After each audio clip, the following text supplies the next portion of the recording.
Πριν από λίγο, η Αττική μας τέθηκε σε κατάσταση κόκκινου συναγερμού. Ως εκ τούτου, λαμβάνοντας υπόψη τα μετεωρολογικά μοντέλα αλλά και τις εισηγήσεις της Επιτροπής Εκτίμησης Κινδύνου, αποφασίσαμε το κλείσιμο των σχολείων στην Αττική για αύριο Τετάρτη. Τα φαινόμενα αναμένεται να είναι ιδιαίτερα έντονα από τις 12 το μεσημέρι και μετά, με ισχυρές καταιγίδες, δυνατούς ανέμους και μεγαλύτερο όγκο νερού από την προηγούμενη φορά.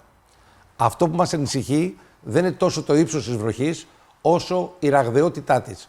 Πολύ νερό σε ελάχιστο χρόνο. Τα μαθήματα δεν χάνονται. Αξιοποιούμε την τηλεκπαίδευση και περιορίζουμε τις μετακινήσεις, ιδίως κατά τις κρίσιμες ώρες της εκδήλωσης των φαινομένων, καθώς μόνο η Περιφέρεια Αττικής πραγματοποιεί καθημερινά 1.910 δρομολόγια για περισσότερους από 32.000 μαθητές.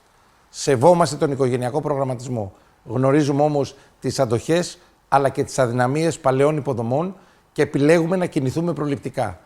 Γιατί η ευθύνη απέναντι στα παιδιά μας είναι ξεκάθαρη και δεν σηκώνει ρίσκο. Και όταν πρόκειται για την ασφάλειά τους, οφείλουμε να είμαστε ένα βήμα μπροστά.